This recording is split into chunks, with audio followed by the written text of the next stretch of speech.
Simple কমপ্লেক্সের একটা গুরুত্বপূর্ণ ক্লাস শেয়ার করতে যাচ্ছি। সবাই মনোযোগ সহকারে খেয়াল করো, লেখা বন্ধ করো। প্রথম অবস্থায় আমরা এই সেন্টেন্স গুলো নিয়ে কনফিউশনের ভিতরে ভুগতেছি, যেটা কোন সেন্টেন্স হবে। তো এই কোন সেন্টেন্স হবে এর মানে একটাই অ্যান্সার, আমরা রিলেটিভ প্রোনাউন থাকলে সেটা কমপ্লেক্স সেন্টেন্স হবে। মনে রাখবা, রিলেটিভ প্রোনাউন থাকলে সেই বাক্যটা কমপ্লেক্স সেন্টেন্স হবে। রিলেটিভ প্রোনাউন কি? হু, হুইচ, দ্যাট, রিলেটিভ প্রোনাউন। আচ্ছা এই বলতো, হি কি নাউন না প্রোনাউন? হি, হি। আমরা যদি এখানে বলি যে রানা, রানা নাউন, তাই তো? আমরা বলতে পারি যে Rana is a good student.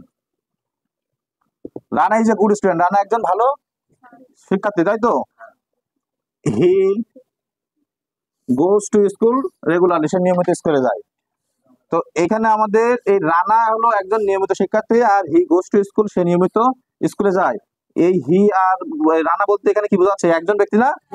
তো এখন এখানে কি আমরা রানাও লিখবো আবার হিও লিখবো? রানা হি গোজ টু এরকম লিখবো? তার মানে রানা অথবা হি যখন একটা লিখতে হবে না দুইটা লিখতে হবে? একটা, দুটো লিখলে হবে কিনা? হবে না। তার মানে এই আমরা হি হলো একটা প্রোনাউন, ভালো করে খেয়াল করতে হবে, হি একটা প্রোনাউন। একটা প্রোনাউন ও বাক্যের সাবজেক্ট হিসেবে বসে না? বসে কিনা? তাহলে রানা হলো ওই বাক্যের সাবজেক্ট ছিল, আর হি এখন এই বাক্যের সাবজেক্ট। তো হি একটা প্রোনাউন, ঠিক তো? সে একজন ব্যক্তি বা একটা বস্তু হইতে পারে। এই প্রোনাউন যে আমরা বেশ কয়েক প্রকার করছিলাম, personal pronoun, demonstrative pronoun, distributive pronoun, relative pronoun, interrogative pronoun করেছিলাম না? তো এখানে হি হলো পার্সোনাল প্রোনাউন, এ যদি সাবজেক্ট হিসেবে বসতে পারে, তো রিলেটিভ প্রোনাউন ওটাও তো একটা প্রোনাউন, ওটাও একটা সাবজেক্ট হিসেবে বসতে পারে না? ওটাও তো একজন ব্যক্তিকে বোঝাতে পারে। তাহলে আমাদের এই যে বাক্যগুলো দেখো, দা বয় আর হু, তাহলে কয়জন আছে? দুটো হয়ে যাচ্ছে না? সাবজেক্ট কটা আছে? হচ্ছে তো দুইটা। এখানে দা গার্ল হু কয়টা আছে? দা কার হুইচ কয়টা হচ্ছে? এখানে মনে করো আই আছে আবার হু আছে। তাহলে আমাদের যে বাক্যের ভিতরে দুইটি সাবজেক্ট এবং দুইটি ফাইনাইট ভার্ব থাকে, তো দুইটি কি সাবজেক্ট আমরা খুঁজে পাইছি? এরপরে আমরা আসি ফাইনাইট ভার্ব কারে বলে, যা যে ভার্ব দ্বারা টেন্স চেনা যায় এবং পরিবর্তন করা যায়, যেটা টেন্স লেখা যায়। তো দেখো এখানে ওয়ার্ক মানে কাজ করা, আবার বিকামস মানে কি হওয়া, দুইটা প্রেজেন্ট টেন্সে ভার্ব না? তাহলে দুটো ভার্ব পাইছিলাম আর দুটো সাবজেক্ট পাইছিলাম। এখানে ইজ একটা ভার্ব, এখানেও একটা ইজ ভার্ব, এখানে ওয়াজ একটা ভার্ব, এখানে আবার কি ইম্পর্টেন্ট আর একটা ভার্ব হয়ে যাচ্ছে। এখানে আমাদের নো একটা ভার্ব আছে, এখানে ইজ একটা ভার্ব আছে, পাচ্ছি না? তো আমরা বাক্যগুলো চিনতে পারছি। সর্বশেষ যে কথাটা আমরা মনে রাখবো, রিলেটিভ প্রোনাউন হইলে, রিলেটিভ প্রোনাউন কি কি?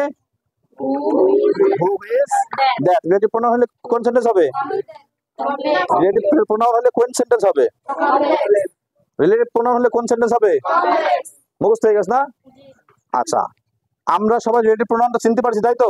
কি কি রিলেটিভ প্রোনাউন? অক্সিলারি ভার্ব চিনি আমরা কি না? যদি আমরা কোনো বাক্যে কমপ্লেক্স সেন্টেন্সে রিলেটিভ প্রোনাউন এবং অক্সিলারি ভার্ব থাকে, কি থাকে? রিলেটিভ প্রোনাউন এবং অক্সিলারি ভার্ব থাকে, দুটোই বাদ দেবো সিম্পল করার সময়। কি করব? দুটাই বাদ। সিম্পল করার সময় এই নিয়মগুলো ম্যাক্সিমাম সিম্পলে আসে, কম্পাউন্ডে আসে না। মাঝে মধ্যে আসে, তো আসলে আমরা সেটা পারবো। তো আমাদের এই বাক্যগুলো সব কমপ্লেক্স আছে, আমরা সবগুলো এখন সিম্পলে করবো, ঠিক আছে? সিম্পলে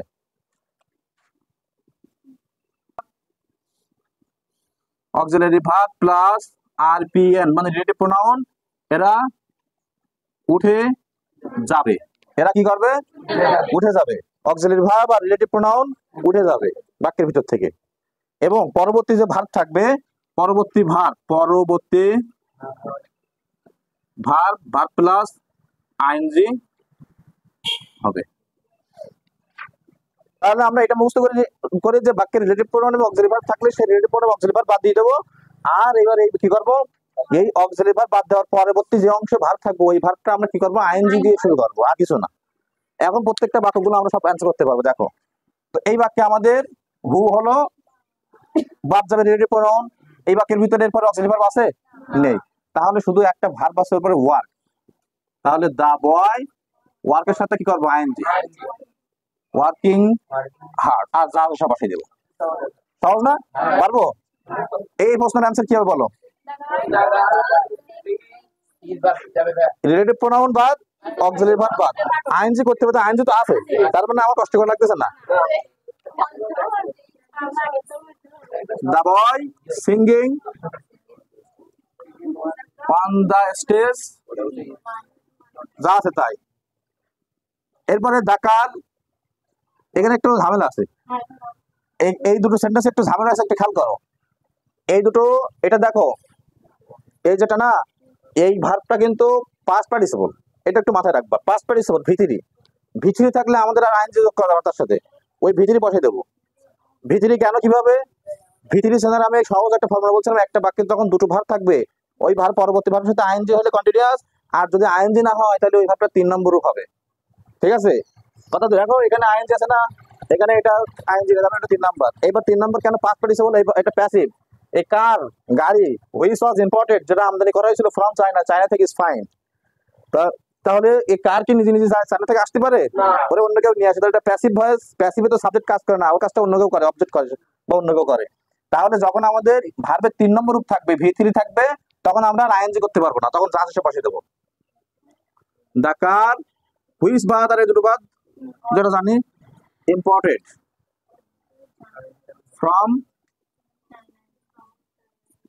চায়না ইজ ফাইন।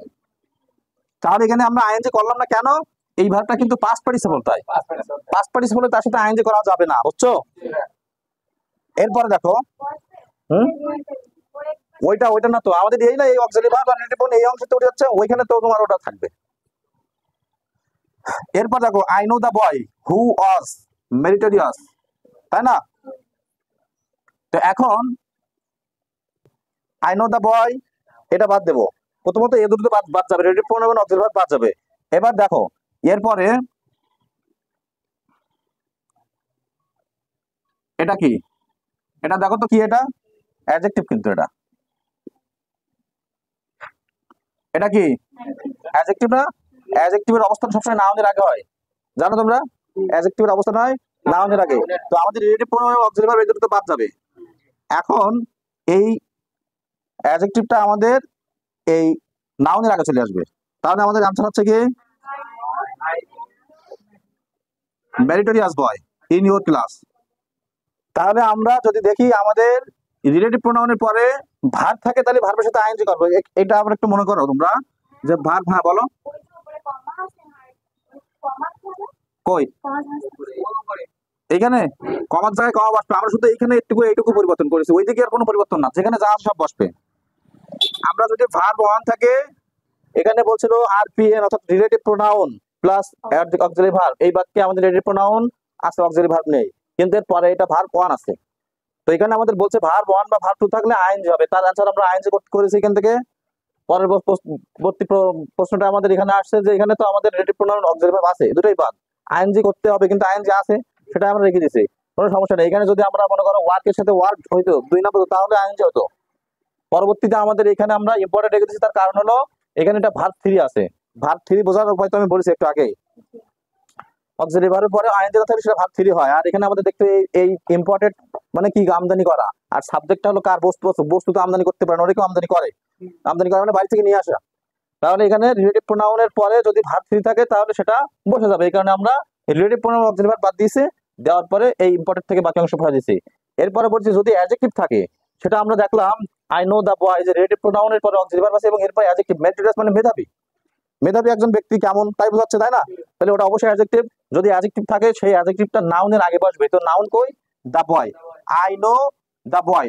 এবং এখানে দা বয় আগে, এখানে দা, এখানে অ্যাডজেক্টিভ বয়, এবং এর মাঝখানে অ্যাডজেক্টিভ বসার কারণ কি? কারণ আর্টিকেল এবং নাউনের মাঝখানে অ্যাডজেক্টিভ বসে, আর্টিকেল এবং নাউনের মাঝখানে অ্যাডজেক্টিভ নাউনের আগে বসে। এক কথায় নাউন তো হলো বয়, আর দ্বিতীয় হলো আর্টিকেল, তাই না? সেটা নাউনের আগে বসে গেছে, বিষয়টা কি ক্লিয়ার? এই সেম নিয়ম আমরা যদি ভালো করে বুঝতে পারি, এর আর একটা উল্টো নিয়ম আছে, ওইটা আমরা কালকে প্র্যাকটিস দেবো, প্লাস বোঝাই দেবো কালকে ক্লাসে, ঠিক আছে?